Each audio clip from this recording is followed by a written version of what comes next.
Good morning guys. Dito tayo sa Walmart. Tingin-tingin tayo guys ng sale. Tingnan natin guys oh.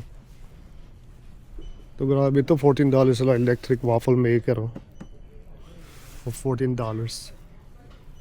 Yeah. Yung maganda sa Walmart no, kompleto rin. Makakabili ka talaga ng mga bagay na kailangan mo. Diba? Yan oh, katulad dito. Waffle maker no, kumilig sa waffle guys, oh, $14.98. Ito medyo mahal kasi 4-in-1. $47.97. Diba? Yeah, tingin-tingin tayo dito. Tsaka meron ding ano, ito mga to, Pepsi, Soda Stream, okay. Ito yung bago ngayon guys, ano, makikita nyo. Na Soda Stream, may machine ka, ilalagay mo siya. Diba, drink mix. Kung ano nung flavor meron siya, oh. Meron din siya itong root beer. Zero sugar, no? Diba? Dito tayo guys sa Walmart.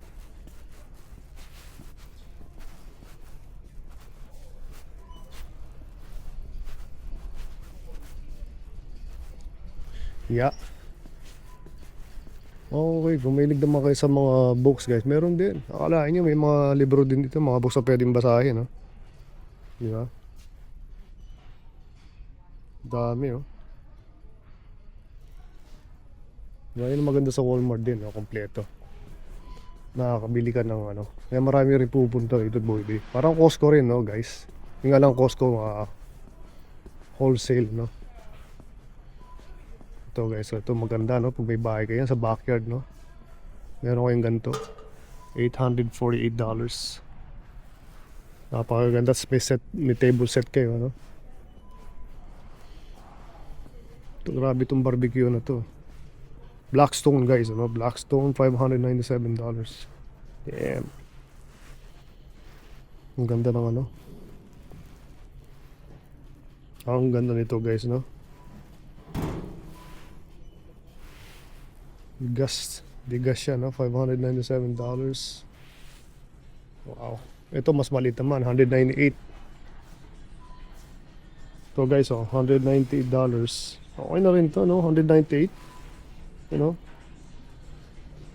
Pero siyempre kung malaki yung pamilya ninyo, mas maganda yung $597. Pero ito, $198 is not too bad. Ito, $348, mid-size.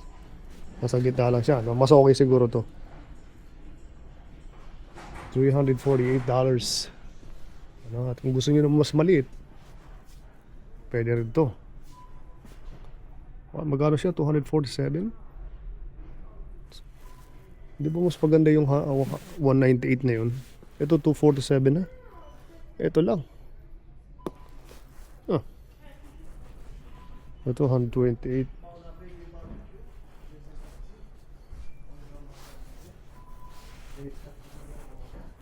So, makaupuan, meron din dito. No? Yeah. So, dito sa Walmart guys, makakapili ka talaga ng bagay na gusto mo. No? Katulad ito, ito panlinis to ng $7.90 ito, grill brush to, no? Yeah. So, kompleto sila guys, no? Mga pang-barbecue kasi nilalabasan nila mag-spring na. Salamat, matatapos na rin yung winter, no?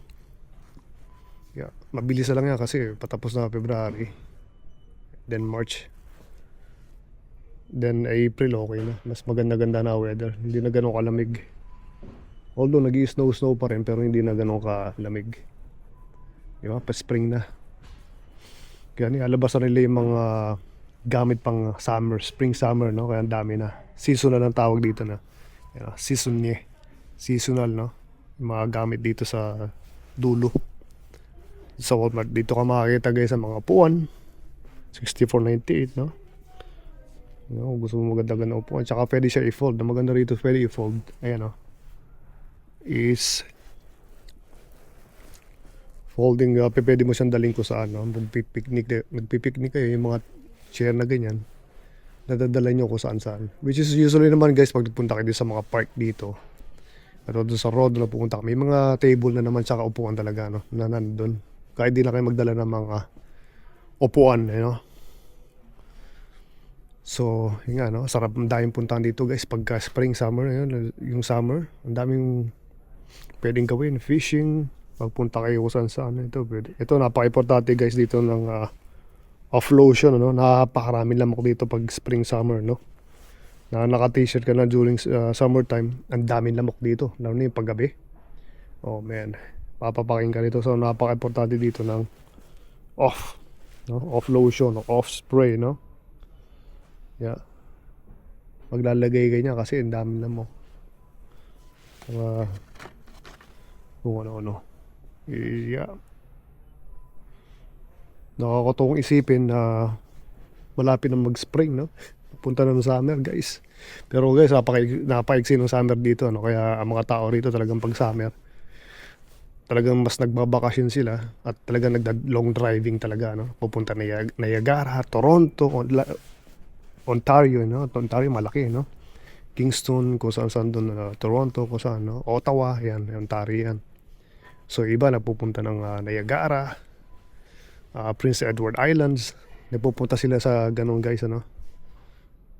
Gusto ko bumili ng ng shaver. Kaya ang ginagamit ko lang pang shave ng ulo ko guys is yung nagsishave lang ako, yung pang sa mustache. Meron akong dating ganito pero nasira na sa sobrang tagal na. 29.97. Ano ba kaya magandang bilhin, no? Na yung hindi na kailangan lagyan ng oil kasi may nabili ako nun. Hindi na nilalagyan ng oil. Ang ginawa ko, ginamit ko doon sa aso ko na pag hindi ko na, anong nangyaring yan, siyempre hindi ko magagamit sa buhok ko. Di ba? Which is kasi maganda ron, hindi ko na kailangan lagyan pa ng oil. Yun ang mahirap hanapin, wala, no? Long lasting durable, no? So yeah. So Bulldog, tukon ako si Arvin, to ginagamit na product, ano? Bulldog Brut mask. Sino sa inyo na guys nakakaano ng mask? Yung may pabango na mask, di ba? O babango kasi yan, no? After shave, di ba? Merong Brut, Ice Sport, Old Spice, di ba? Kasi ako hindi man ako naglalagay ng mga ganyan. Pero meron talagang tao mahilig maglagay ng ganyan kasi mabango din yan, no? Tsaka parang malamig sa mukha, di ba? So napakaganda. Yung nga summer, no? Spring muna and then pupunta tayo ng summer. Ang daming pwedeng mapasyalan, no? Diba? Makapag long driving, diba? Diba? Grabe, bango nito. Everyman Jack, diba? Yeah. Pero wala pang sale, no? Kung makikita nyo dito kasi guys, kung may sale yan, may mga nakalagay dito sa side nyo na dilaw or red. Karamihan dilaw, no? That means pag makikita nyo yung ganun, naka-sale sila karamihan, no? Ngayon wala kang makikita ng ganun, so wala pang naka-sale. So karamihan ng tao rito sa Canada, alam nila yun. So pagka may, yan, katulad ng ganito guys, di ba? Yung sinasabi ko, yung mga ganyan, naka-sale na yan, 768, bumababa, di ba?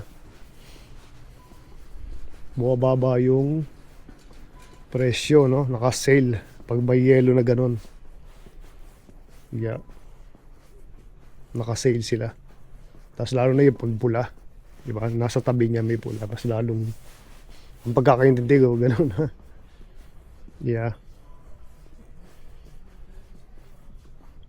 So, yun nga, Walmart, no? Kompleto siya. May mga filter, may mga kung anong gamit. Yeah.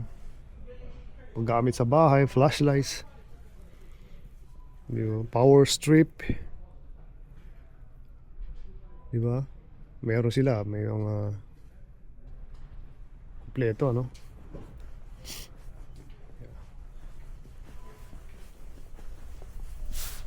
Sabi sa NUS, alam mo kung ano dito guys, yung pagganako ng mga sasakyan. Yung lalo na yung Honda, ay ng mga hot cars. Acura, Lexus, Toyota, sasakyan mo. Yun ang mga ninanako, no? Nasasakyan dito kaya. Imagine mo, no?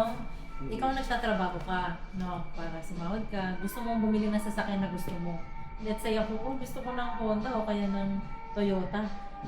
Magdadalawang isip ka na bumili kasi baka mawala dahil na naka...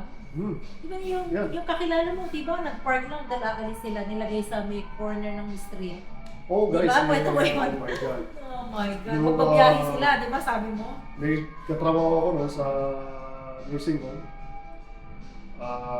Hindi ko na sasabihin yung pangalan, no? Pinasakay ako sa mama ko. Ang sasakyan niya sa Acura MDX, which is ano yun, yung luxury car. Katatapos lang nila magbayad dahil 5 years sila pinayaran yung sasakyan. Katatapos lang. Then I think Friday yun, sumabay pa ako. No?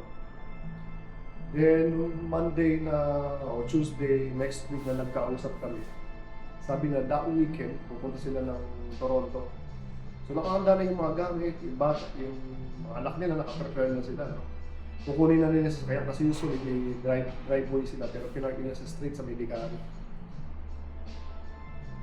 Yung kukunin ng asawa yung sasakyan niya,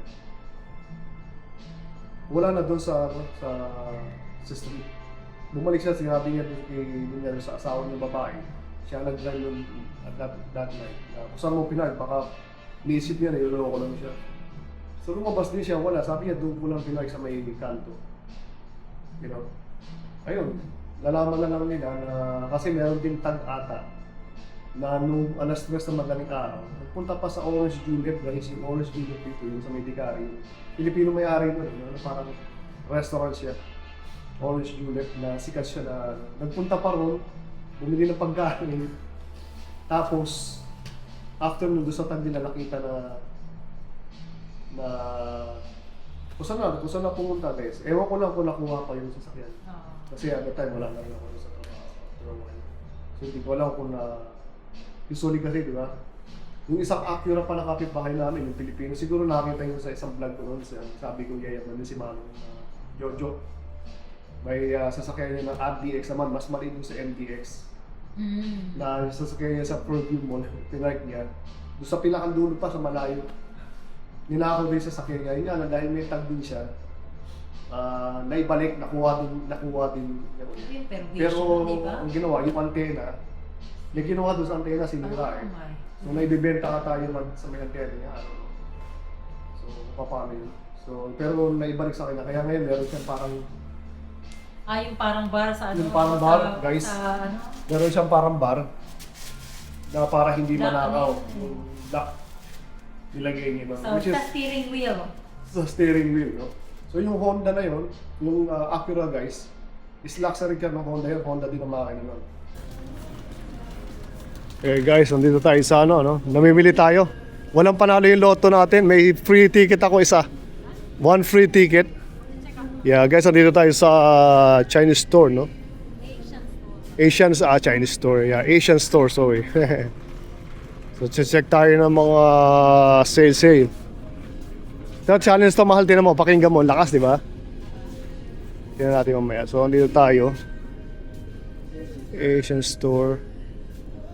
May mga ano rin, no? Marami rin yung product natin sa Pilipinas, no? Katulad ito, guys, Gina. Mango nectar, guava juice. Ayan o. Philippines, no? Dami Philippines product. Pineapple juice, oh. Calamansi, Philippines. Coffee ko, alam ko Pilipinas to eh. Coffee ko. Yeah. Oh, may walis din. Walis tambo. Yeah. Mestiza. Likas papaya, silka, Pilipinas to, alam ko, bayad doon. Diba? Placenta. So maraming mga mga produkto rin na galing sa atin sa Pilipinas, ano? Tingnan nyo, ano ba mga tinda rito? Mango, ito parang sarap nito, mango and chili, oh. Na pickled, no? Yeah. Marami talaga mabibili rito sa Asian store, no? And I think ang may-ari siyempre is Chinese. Yeah. So dito yung mga karne, mga bilihan ng mga karne guys. Oh. Meron ding ano, durian oh guys. Oh. Durian, $4.58 per pound. Ayan, may kamahalan sa matagal sa Pilipinas, magkano lang ang durian, no guys? Saka ito din yung mga karne-karne na meron sila. Pork bones, $1.79 per pounds. Or pork bones, ano? Itong isa, $2.49 per pound, no? Yung karne, no? So talagang yan, ito yung isang ano ribeye steak, $10 per pound. Which is nakapamili kami ng karne. Itong palatas kong binibili rito. Itong karne na to, no? Pambulalo guys, ano? Pambulalo. Challenge, we'll see kung kaya yung tabunan, di ba? Yeah, bibili ka ba? So, yeah. Opia din, masarap din dito, no? Ayan, oh. Meron ding coconut water. Alam ko galing to Pilipinas, guys, no? Ito mga to. Coconut juice, yung produkto na to, no? Yeah. Yeah. Asian store, no? Marami talagang may bibiling kung ano-ano, no? At meron din kung ano-ano. Katulad dito, oh. Ano ba to? Parang dessert, ano? Ice cream, bokayo, meron. Dati naman walang music dito, no? Ngayon meron, lakas. Ayan. Bili yan ng isda, guys. Puro frozen lang dito pag bumili ka ng mga isda. Yeah. Puro frozen, no? Pero marami. Yan ang tawag dito. Ponggano. Yeah. So, ayan, no? Ito yung isda, guys, na ano. Each $6.58 each. So, 2 piraso to, no? 2 pieces siya, no? Bawat ano. Yeah. Deboned milk fish belly, guys, no?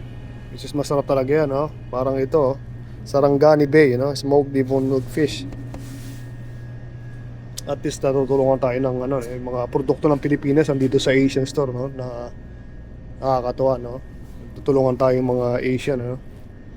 Ayan, no? Kasi maraming produkto ng Pilipinas at least nakakarating dito, then binibili natin, di ba? Yun ang maganda ron, no? Tutulungan yung mga nagbi-business natin sa Pilipinas, no? Dito sa Asian store. Yeah. So may mga dessert naman. Pag mga dessert, may mga hopya rito. Dito ako bibili ng hopya. Ice cream meron dito, no? Tingnan natin yung ice cream kung ano meron sila. Ito may pusit din, no? Okay, so California squid, California. Ito naman yung langka, di ba?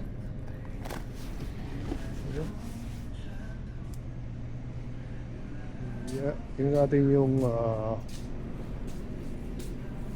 ice cream nila, no? Kasi dito may mga karne-karne rin sila. Parang sarap din ng pulang itlog, no? Na may kamatis, tsaka sibuyas, no? Misa-misa sarap kumain ng ganun. Which is si Mrs. nagluto ng binagoong baboy. Napakasarap magluto niyan, ano? Binagoong baboy, ang dami pa. You know? Ito, sorbetero, guys, oh. Ube, mango, chocolate. Diba? Sorbetero. Ayan, ube, oh. Wow! Kakaiba, guys, oh. Pagluto natin to, alam ko sa Pilipinas to, di ba? Sorbetero. Wow! Häagen-Dazs. So, parlor, ewan ko lang kung saan tong produkto na to. So, dessert meron sila. Tapos nakikita tayo dito sa Asian store. Yeah. Dito si Mrs. nagche-check pa siya. May mga drinks din sila, no? May Red Bull. At dito ata natin ko, ano? May mga ginseng, may sila sa ginseng, ano? Yung mga Korean, Chinese. Ito non-alcoholic malt. No, meron sila, no? Paalam na tayo. Okay na 'yon, no?